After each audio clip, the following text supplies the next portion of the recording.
समय था 25 दिसंबर 1998। 25 दिसंबर 1998 IC 814 Indian airlines का विमान था।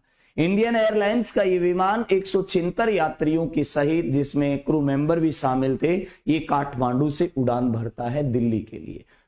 विमान में अधिकांश नवविवाहित जोड़े थे जो नेपाल से हनीमून मनाकर भारत लौट रहे थे। 4 अपहरणकर्ताओं के द्वारा विमान का अपहरण कर लिया गया और विमान को लाहौर ले जाने के लिए कहा गया।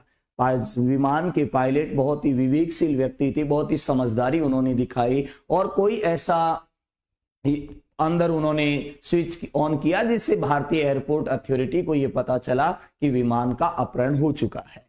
अपहरणकर्ता इस बात पर अड़े रहे कि विमान को लाहौर ले जाना है, लेकिन विमान के पायलट ने बहुत ही सूझबूझ से काम लिया और विमान के पायलट ने अपहरणकर्ताओं से बातचीत करके समझाया कि देखो, विमान में लाहौर ले जाने जितना ईंधन नहीं है, हम विमान को अमृतसर में लैंड करवाते हैं, वहां हम ईंधन ले लेते हैं, फिर आप जहां कहोगे हम वहां ले जाएंगे। अब आतंकवादियों में इतना दिमाग होता कि भाई अमृतसर जाएगा वो विमान तो लाहौर भी जा सकता है इतने ईंधन में, लेकिन उन्होंने इतना नहीं सोचा और विमान को अमृतसर एयरपोर्ट पर उतारने की इजाजत दे दी। विमान अमृतसर एयरपोर्ट पर शाम की 6 बजे लैंड होता है। विमान जैसे ही अमृतसर एयरपोर्ट पर लैंड हुआ, आधा घंटे तक विमान अमृतसर एयरपोर्ट पर खड़ा रहा और भारत की ओर से कोई मूवमेंट नहीं हुआ, क्योंकि हम स्थिति को समझने में लगे हुए थे। अपहरणकर्ता वास्तविक रूप से चाहते क्या हैं या कितने हैं संख्या में, इस प्रकार की बहुत सारे अपने पास उनकी क्वेरीज थी जिनका जवाब अपने पास नहीं था। कोई प्रतिक्रिया नहीं दी। विमान के पायलट इस बात को जानते थे कि जब तक हम भारत की सीमा में रहेंगे जरूर भारत सरकार कोई ना कोई एक्शन लेगी। इन सब के बीच अपहरणकर्ताओं को लगा कि भारत सरकार यहाँ कोई बड़ा प्लान कर सकती है, भारत सरकार, भारत की सेना कोई बड़ा ऑपरेशन कर सकती है। तो ऐसी स्थिति में उन्होंने विमान को उड़ाने के लिए कहा। जहां तक मैं याद कर पा रहा हूं, पायलट का नाम संजीव भट्टी होगा। उन्होंने विमान को उड़ाने के लिए कहा विमान को, तो अपहरणकर्ताओं को उन्होंने बातों में उलझाने का प्रयास किया, क्योंकि वो भारत की सीमा में ज्यादा से ज्यादा समय बिताना चाहते थे। लेकिन अब जब पायलट ने विमान नहीं उड़ाया तो इसी दौरान उन्होंने एक नवविवाहित युवक, 26 वर्षीय युवक विपिन कात्याल, जो अपनी पत्नी के साथ बैठा था, उसे चाकू से गोंद कर मार डाला। जब उस चाकू से गोंद कर मार डाला, उसके शरीर पर बहुत सारे चाकू के घाव कर दिए, तो पायलट ने विमान को उड़ा दिया।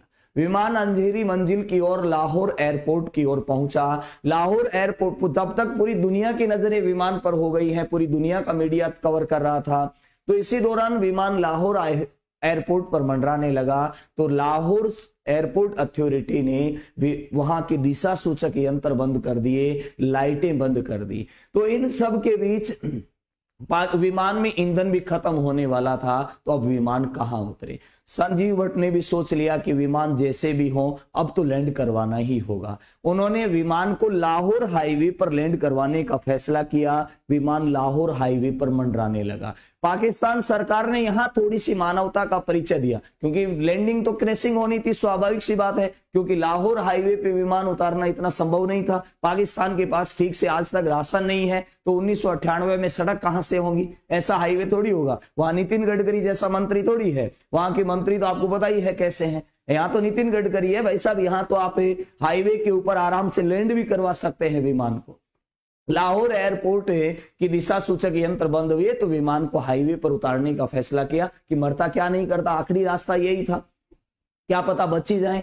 इन सब के बीच पाकिस्तान सरकार ने मानवता का परिचय दिया, लाहौर एयरपोर्ट की लाइटें चालू की, दिशा सूचक यंत्र चालू किए। विमान लाहौर हाईवे पर जैसे ही, लाहौर एयरपोर्ट पर जैसे ही लैंड हुआ, पाकिस्तान की ओर से एक संदेश मिला कि विमान से कोई नीचे नहीं उतरेगा, आपको क्या चाहिए वो हम उपलब्ध करवाएंगे।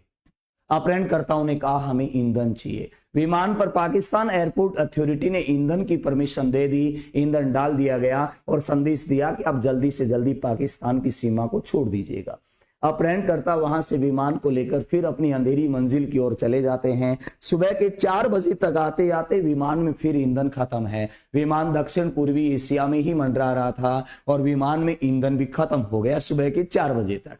सुबह के 4 बजे तक जब ईंधन खत्म हुआ तो वो सऊदी अरब अमीरात के एयरपोर्ट पर उतरते हैं। सऊदी अरब अमीरात सरकार ने अपहरणकर्ताओं के साथ डील की और अपहरणकर्ताओं से ईंधन के बदले डील की कि आप जो घायल यात्री और महिलाएं हैं उनको छोड़ दीजिएगा। ईंधन के बदले अपहरणकर्ताओं ने ऐसा ही किया। वहां पर कुछ घायल यात्री और इसमें जो नवविवाहित युवक विपिन कात्याल था, जिसको चाकू से उन्होंने 25 दिसंबर की शाम को ही मार डाला है, तो उनकी डेड बॉडी भी वहीं पर सऊदी अरब में छोड़ दी।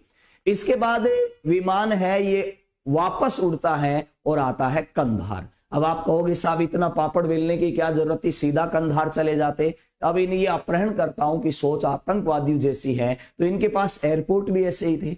कंधार में रात को विमान उतरने की व्यवस्था ही नहीं थी, वहां रात को विमान उतर ही नहीं सकता, तो रात को कहां रुके, हवा में ही घूमे। ईंधन खत्म हो गया, सऊदी अरब में यात्रियों के बदले ले आए। 7 दिन तक अपहरणकर्ता और भारत सरकार के बीच में बातचीत चली। फिर उस समय हमारे विदेश मंत्री थे जयशंकर ऐसा करके कोई, तो उन सब के बीच बातचीत हुई, तो हमने 3 आतंकवादियों को छोड़ने पर सहमति बनी।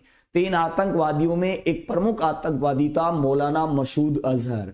वो मौलाना मसूद अजहर जिसे संयुक्त राष्ट्र संघ द्वारा 2018 में ग्लोबल टेररिस्ट घोषित किया गया था, वैश्विक आतंकी घोषित किया था। फिर इसे विमान हादसे के बाद 1999 में भारत और दिल्ली से लाहौर तक, यानी भारत और पाकिस्तान के बीच एक सदाए सरहद नामक बस सेवा चलाई थी, लेकिन पाकिस्तान कब सुधरने वाला था।